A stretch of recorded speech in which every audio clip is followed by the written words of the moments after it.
everybody, so we are carrying on business as usual, which means it is time for a Where Are They Now video, which is a little bit bittersweet because 2 years ago was March 2018 and it was a good time. 2 weeks ago was better than right now, but we're not going to dwell. But we are going to take a step away from what's happening right now and go back in time to March 2018 and take a look at what were my favorites back then. And I have printed out the description box from that video right here, and we're going to just go through them and see what's going on with them and are they still around, and if not, what has replaced them. I do this every month. I go back 2 years and we just take a little look around. That's the Where Are They Now videos. There's a whole playlist somewhere there. I'll put it there. And if you want to revisit the original video, I'll put a link in the description box as well. So let's start with the beauty favorites. The first one was the L'Oreal Infallible Pro Last Eye Pencil. I have at least two that I found in my collection. I think I have one more laying around.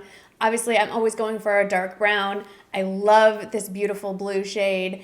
I absolutely still love these. I went to use the brown this morning, sharpened it, ran it on my hand, and it is well and truly dried up. So that is sad. I haven't tried the blue one. Let's see if the blue one's, oh, blue one is creamy and beautiful. I didn't even touch my hand. That isn't even full pigmentation. Let's go with a full, oh yeah. So the blue is still good to go. That is good to know. A little rhyming today. These are fabulous, and I'm not sad about the brown because it's so inexpensive. I can easily order at this point another one or grab it in my grocery store because that's the only place I can go these days. Okay, we're not going to do that. They are, I think, supposed to be waterproof, and they really do not budge. When I was trying to get the brown one warmed up, I really had to scrub to get it off my hand. So they're great. They do come in a lot more shades than they originally had back in 2018. So do check these out when you have the opportunity. Next is the Flower Beauty Foundation and the concealer, which I have repurchased since then. And I'm wearing now both of them. I love these, still do. This is definitely more of a radiant foundation. So if you have oily skin, I would steer clear. It is more medium. I wouldn't say full coverage, and it builds a little, but it can get cakey if you go crazy. So my preferred way of wearing this, of course, is I prefer a brush, but it does go on very nicely with a beauty sponge as well. And for me, the shade range isn't great as far as if you want to wear this for blemishes, I'm fine, but it doesn't go light enough for me to wear under my eyes. This one also mixes well with other foundations. If you want it to be a little longer lasting or a little less radiant, a pump of this does have a nice pump. Mix, it has foundation all over it. Mixed with something else, it does mix well. Next was the Persona Cali Glow Highlighter in the shade Laguna. I don't have a ton of Persona products, but what I do have are really beautiful and well made, and I'm glad I had a chance to revisit this one. This is more of an icier, golden toned highlighter. It is what I have on right now, and I am filming in natural light and it is about to pour, and you can still see that highlighter really beaming out. So it is not subtle. It is beautiful and creamy still after 2 years. So there are different shades. This is the lightest shade. They definitely range in different tones per your skin tone.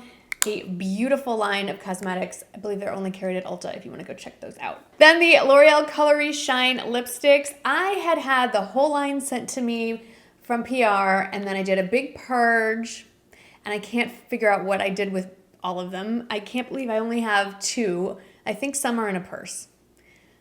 I have time to start cleaning things out. I'll find them. But the 2 that I still have easily at hand are 900 Glossy Fawn and 908 Sparkling Rose. I have Sparkling Rose on right now. I think a strawberry one is laying around somewhere too, which is a brighter reddish pink. I love these. They're glossy and shiny and pigmented. They are not long lasting because they are so glossy and shiny, and that's okay. They are buttery smooth on the lips, and I saw something in the drugstore recently. It looks like they've launched some more, maybe with some coconut in them or something, but basically it's a same or similar formula and same packaging. So it looks like they've expanded the line and added some more shades. So when summer comes around, I'd like to explore adding a few more to my collection because they are just so nice to wear and very flattering shades. A favorite nail polish from March of 2018 was this one from Zoya. It is called Brighten. like the beach in England, not brighten my day, which would be nice too. And it's one of those special nail polish colors that it almost looks like you've gotten your nails dipped. It's just a normal nail polish. There's nothing different about it, but it's a muted gold with glitter particles in it, but the glitter is so nicely suspended in the formula that it looks like it's a gel formula on your nails. It's a really beautiful, very neutral color, and if you're looking for an at-home manicure nail polish color, highly recommend this one. Because of the shade, it's hard to mess it up. If you go a little bit outside the lines, not so easy to see that you've messed it up. Unlike this shade, which is very bright, and if you get it all over, you're gonna notice. This was a favorite from March 2018. It still is, and I am literally down to the last drop. I don't even know if you can see the little bit that's left.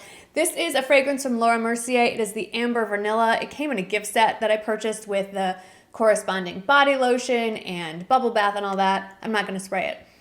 But if you like amber and warmth, and it's more of a holiday kind of wintertime scent, but it's cozy. Right now, cozy is king, and I'll probably be using this up in the next few days because why not? The only thing I'm hoarding these days is toilet paper. I'm kidding, I joke. Okay.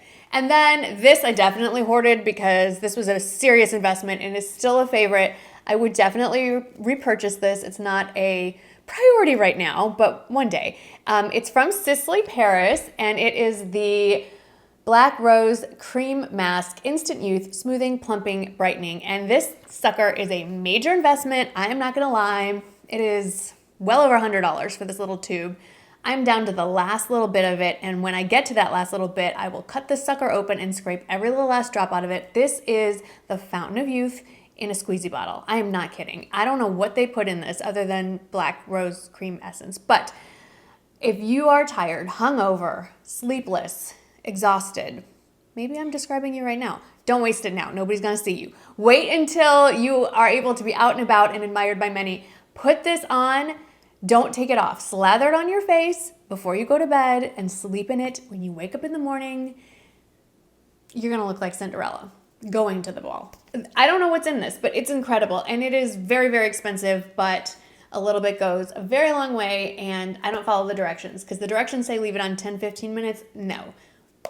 You want to soak in it. So amazing stuff. All right, let's move on to fashion favorites. A favorite from 2018 were the BaubleBar, what were they called? Chantella Hoop Earrings. Well, I still have them, but BaubleBar doesn't make them anymore. So now I've always loved a good hoop earring, and the two that I am very much in love with right now are these that I just recently purchased using my husband's birthday discount from Kendra Scott. These are the Fallon hoops, and I have a close-up for you, but this is part of there's a specific name for this collection, but it's basically like macrame made out of metal.